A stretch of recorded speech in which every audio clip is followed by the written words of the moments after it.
Welcome to It Starts With You, where we cut through the noise and get real about the behaviours that shape our lives, both personally and professionally.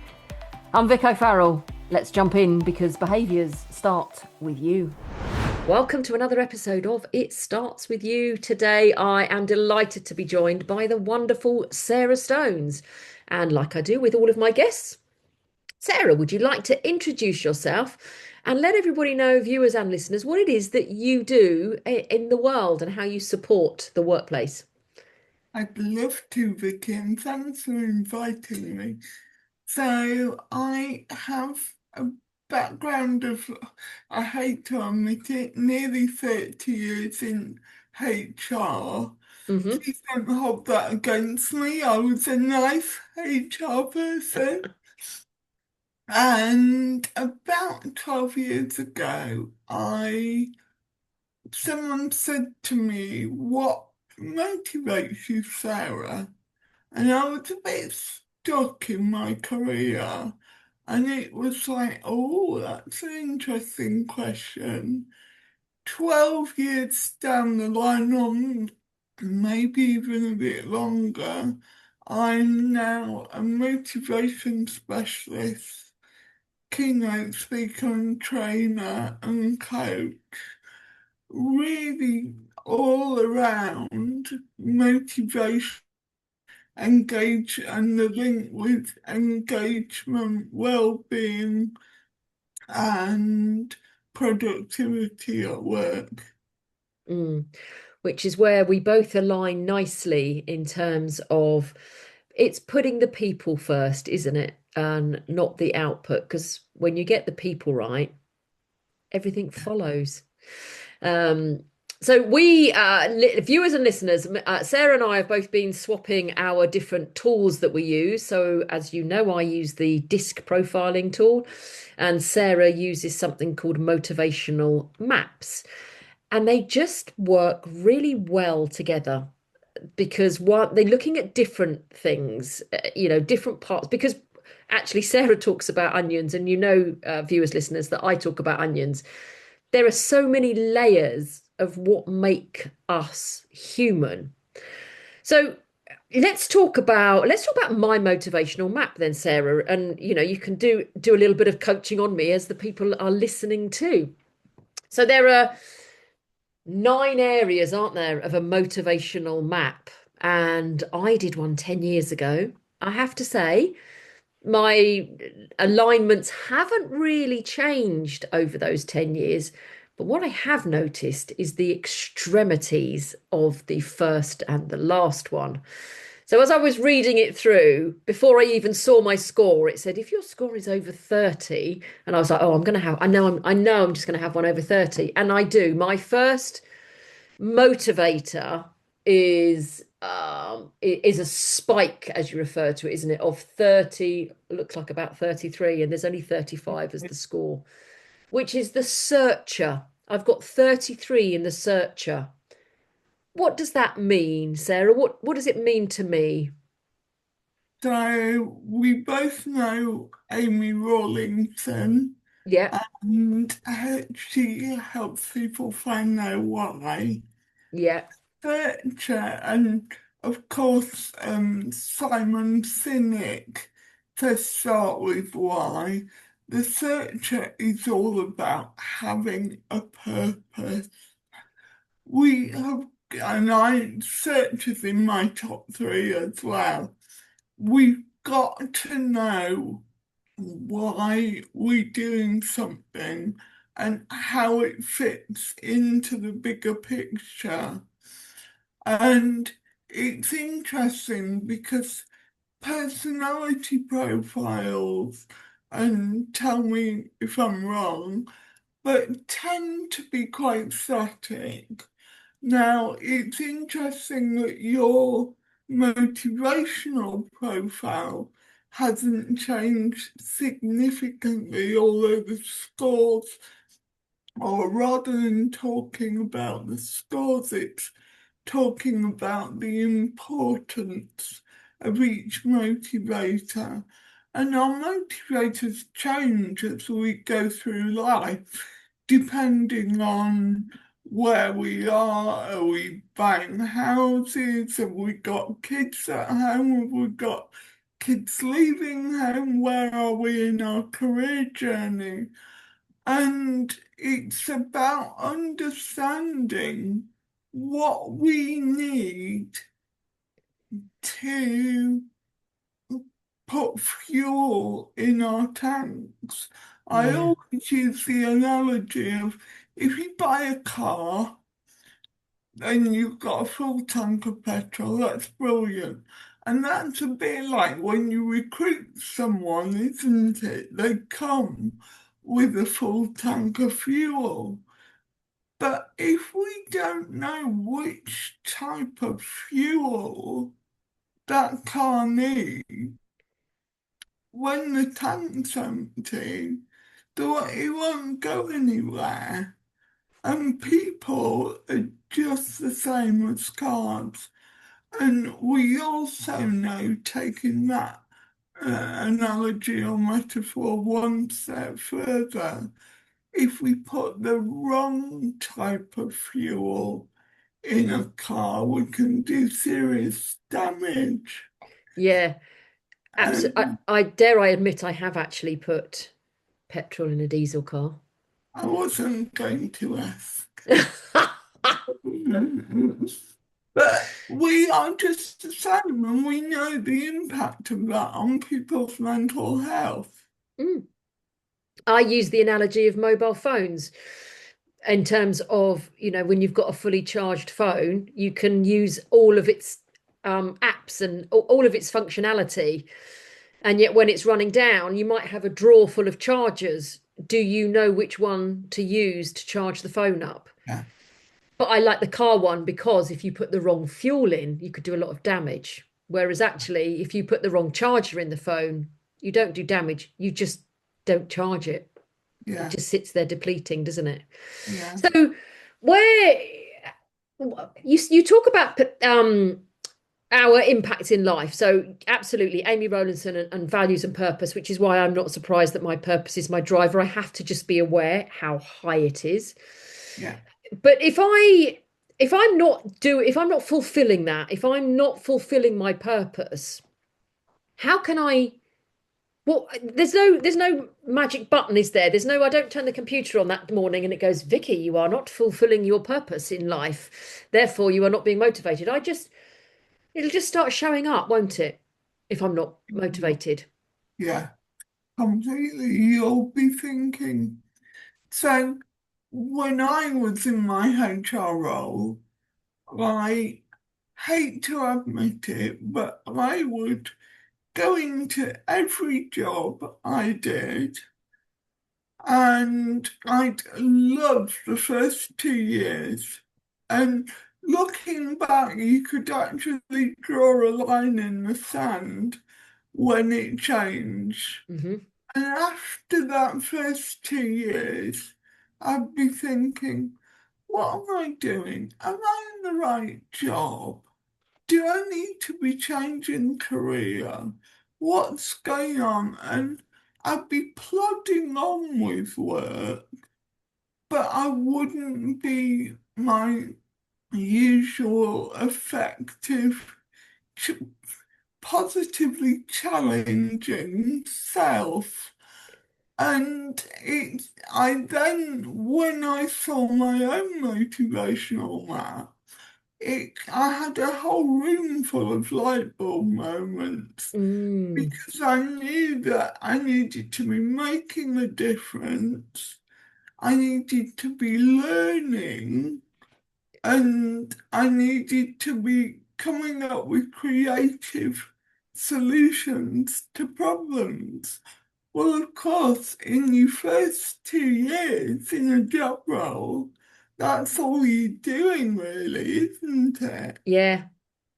Actually, you see a lot of people who they change their job roles after a couple of years, and it's generally the other people are the reason that they've changed a job role as opposed to the job role itself, because that doesn't often change. It's the people around you, isn't it? Yeah, I might challenge you a little bit Hmm. on that. Challenge away. Let's hit pause for a second so I can tell you how I work with leaders and teams to turn behaviour into results. If your team's stuck in the same old patterns, it's not just a skill gap, it's a behaviours gap. My multitude of workshops break those patterns and build stronger, more productive teams. It starts with you, and together we'll make it happen. Because the people hadn't changed. I'm thinking about my last role in particular. I was just not enjoying and not being challenged Mm-hmm. by the work I was doing. Now, if my manager had known what type of fuel I needed, they could have given me different projects and we could have planned how I would be able to have my motivators met.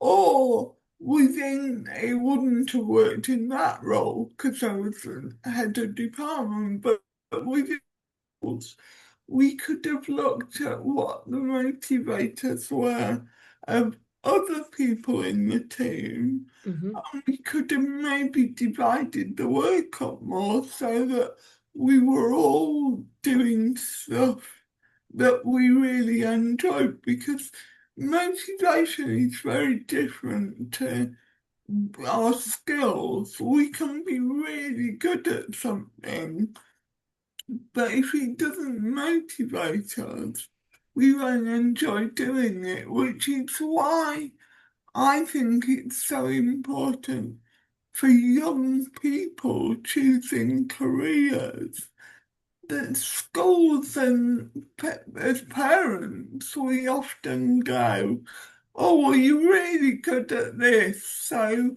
you're really good at maths, so let's look at a job in accountancy and actually with your motivators, that high creator searcher spirit, accountancy, even if you were really good at maths, would it just drain your battery? Well, please, viewers and listeners, we did not actually plan this, first of all, but I was very good at maths. I took my maths O level at the age of 14. I wasn't very good at anything else. Maths and music was my area. And so when I left school, I went to work for the bank because that was seen as a great career. And I spent 5 years working for, they were Midland Bank at the time, HSBC now, showing my age. Um, and because that was a safe job as well.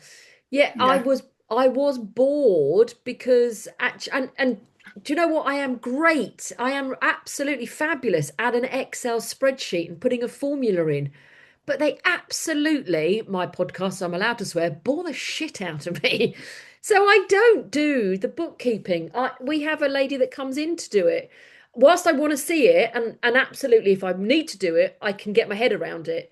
But I couldn't do it all the time. It, like you say, it doesn't motivate me. So therefore, it doesn't bring me joy. And we spend so much yeah. time I can't believe I working. used that example. That was perfect. I honestly would have tried that one. Well, as soon as you said, I thought she's going to say maths. I know she's going to say maths. But it is. It's a bit like, what was your best subject at school?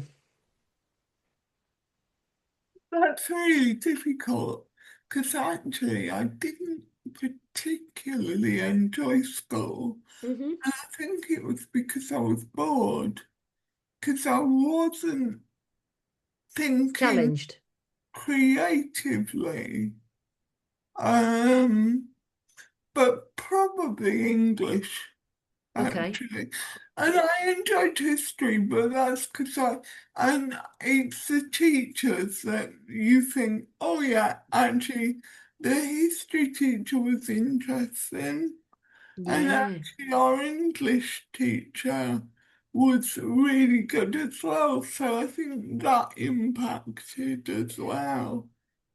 And that's a massive thing that does impact us. It's the people that are teaching us from a young age at school, but also the people that we're working with. So if I jump quickly from motivational maps to personality maps and actually look at yours, Sarah, I know we're going to have a discussion about it separately. You've got a very, like me, a very extreme yellow, which is absolutely fine when you have self-awareness of it.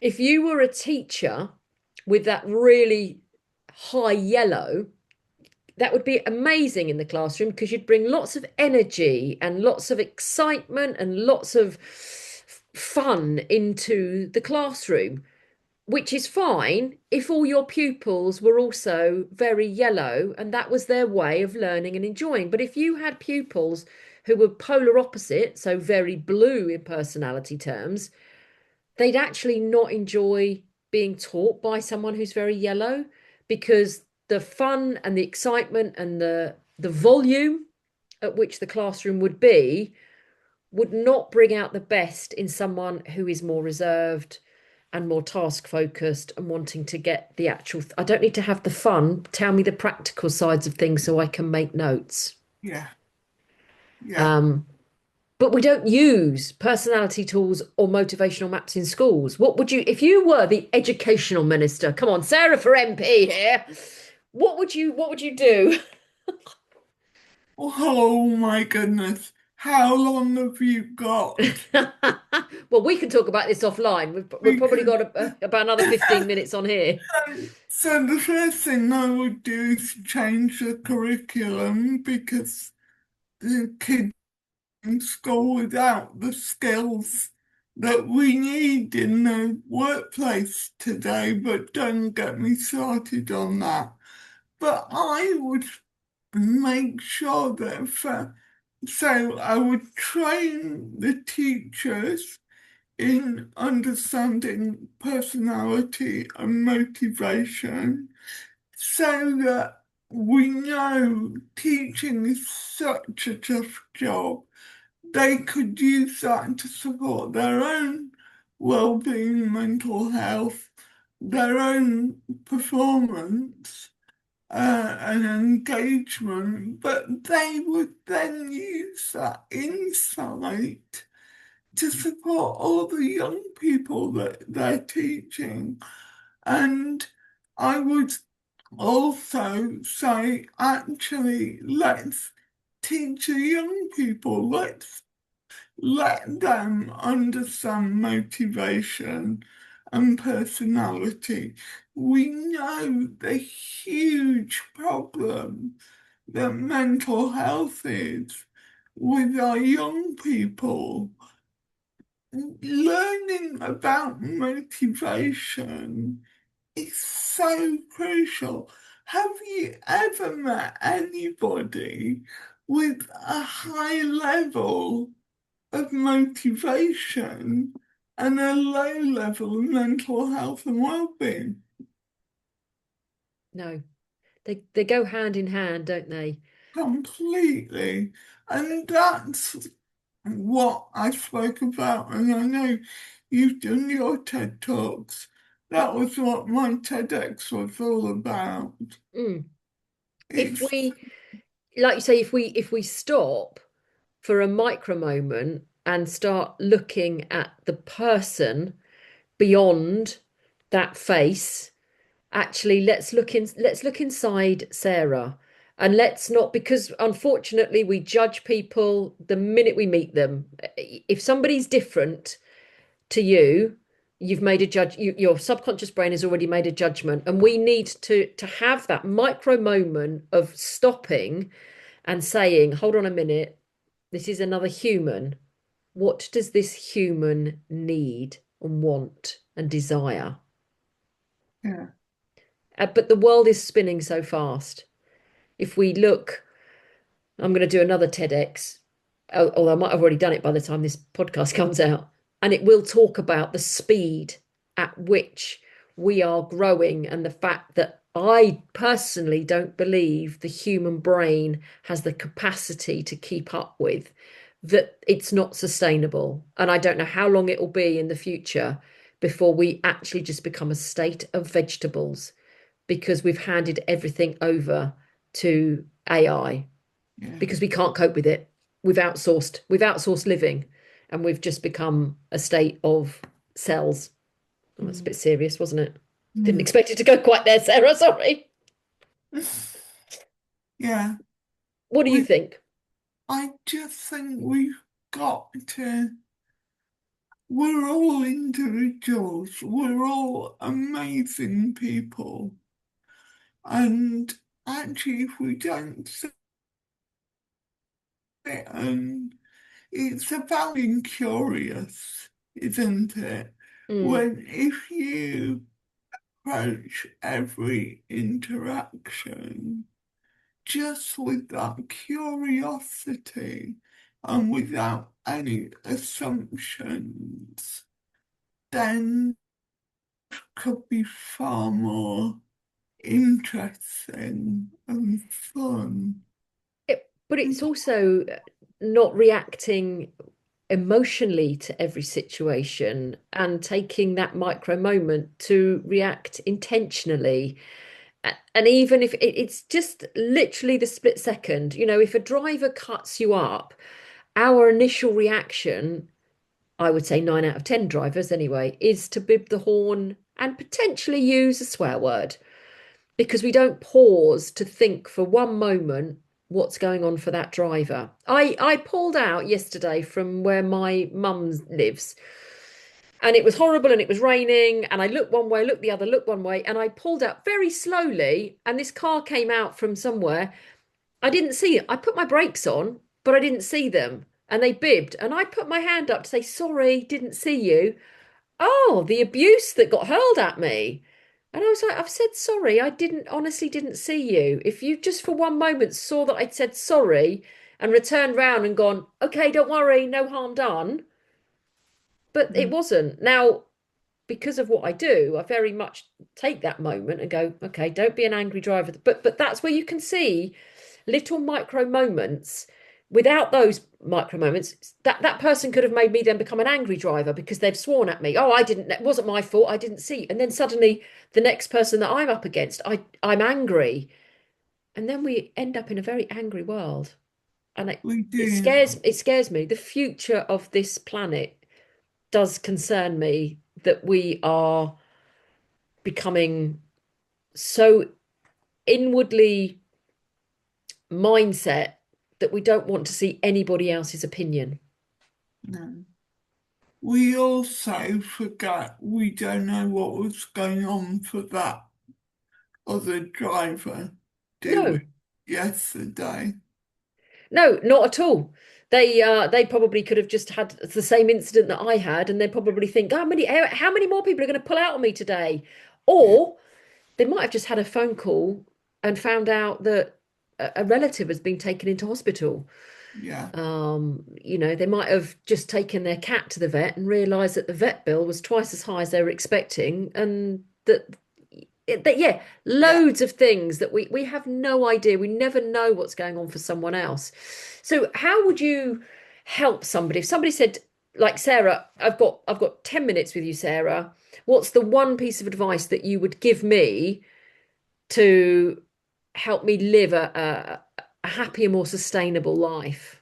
So I would say look at the 9 motivators. And there's lots of details of those on my website. And really sit and think about which three, take three, are the top motivators, which three are most important to you, and which one is the least important, and think about how you can work round that least important one, but think about the impact that that might have on what you're doing as well. Mm. Because if we can understand our motivators, our personalities, our values, our drivers, all of that, it's about looking at that and then looking at what you do every day, isn't it? And thinking, does that fulfill that? Because if it doesn't, I need to adjust something because I've only got one lap of life and I'm not in the right lane. Exactly. I always think of ourselves as jigsaws. When we're born, we've got all our outside edges. And as we go through life and learn more and more about ourselves, we can fill in more bits of our own jigsaw. And actually, what you do with personality and behaviour, that's a big piece of the jigsaw. There's another piece of the jigsaw that is all around motivation. And we know the impact of not being able to find those last few pieces of the jigsaw, Yeah, and how amazing it feels when we've got that bigger picture and that completed jigsaw. We'll probably never be able to fully complete our own jigsaws, but life is about gathering as many pieces as you can so that you understand yourself better. I love that jigsaw analogy.